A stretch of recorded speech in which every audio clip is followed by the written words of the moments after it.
is TOS Television, your digital-first Pan-African news network. I am Abigail Ukmade, and this is Africa Now. Major container operations were disrupted by a cyber attack at the South African port of Cape Town on Thursday. Durban, the busiest shipping terminal in sub-Saharan Africa, was also affected. Most of the copper and cobalt mined in the Democratic Republic of Congo and Zambia used Durban to shift cargo out of Africa. South Africa's state-owned firm Transnet, which operates major South African ports and a huge railway network that transports minerals and other commodities for export, confirmed on Friday that it had identified and isolated the source of the disruption to its IT systems, which impacted its container terminals. Nigeria took delivery of its first 6A-29 Super Tucano fighter jets on Thursday, 4 years after President Muhammadu Buhari placed order for 12 fighter jets after extensive discussion with the U.S. government. The light attack aircraft are expected to aid the fight against insurgency in the northeast and insecurity in other parts of the country. According to the president, the Nigerian government transferred $593 million to the U.S. government for the purchase of the aircraft, including thousands of bombs, rockets, and a servicing agreement. Two members of the EIGS terrorist group, which France says has links to Islamic State, have been killed by the French army in Mali. French Armed Forces Minister Florence Parly disclosed on Thursday. Parly's statement says the operation had taken place overnight in the Menaka region in coordination with the United States Army. President Emmanuel Macron in June announced a drawing down of its 5,100 French forces battling Islamist militants in Mali and the troubled Sahel region of Africa. Now to politics. Côte d'Ivoire's two biggest political leaders and enemies are scheduled to meet next week Tuesday in what is seen as a crucial step to reconcile the country's political past that nearly split it. In 2010, Laurent Gbagbo, then president since 2000, refused to concede defeat and handed over power to now President Alassane Ouattara over disputed results, resulting in post-election violence that left at least 3,000 people dead. Gbagbo was tried at the International Criminal Court for crimes against humanity. He was acquitted in June and returned to the country last month. Israel has been given observer status at the African Union, a statement from Israel's foreign ministry says.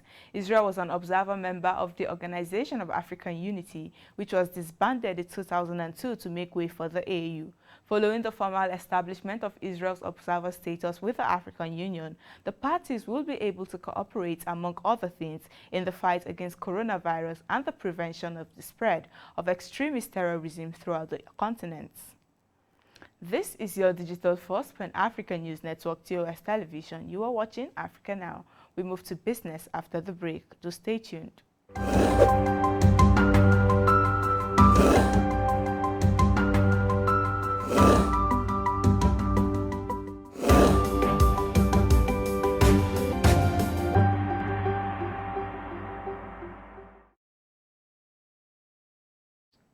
Welcome back in business.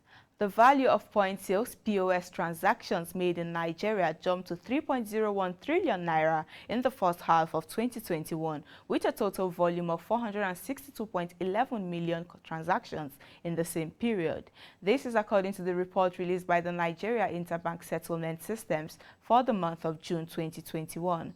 According to NIBSS, the number of registered POS terminals in the country rose to just a little under 1 million compared to 523,488 registered as of the same period in 2020. Away from business, Africa Center for Disease Control and Prevention says that around 1.39% of Africa's total population have received a full vaccine regimen, with only about 82.7 million doses of COVID-19 vaccines acquired and 61.3 million doses administered so far.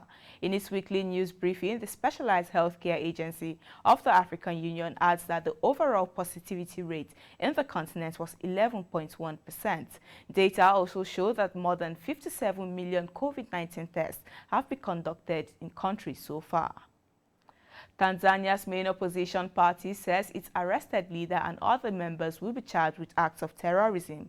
Chadema chairman Freeman Mbowe and 15 other members were rounded up during the night on Wednesday in a crackdown ahead of a planned public forum to demand constitutional reform.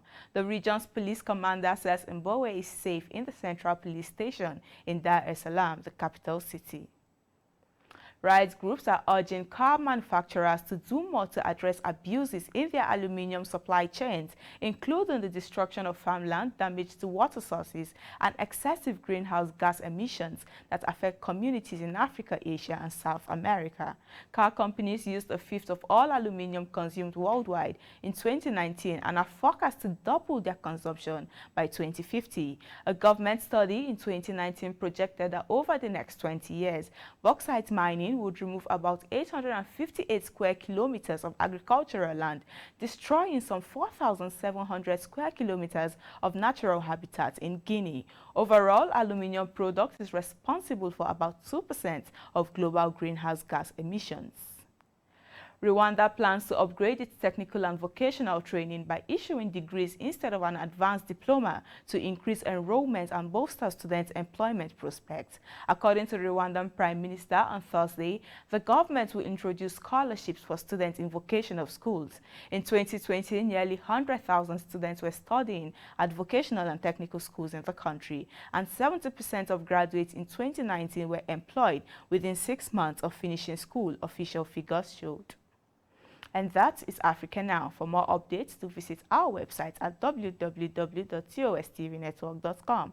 Follow us and like our social media handles on Facebook, Twitter, and Instagram. And remember to subscribe on YouTube to stay with us and enjoy more programs on TOS Television Network.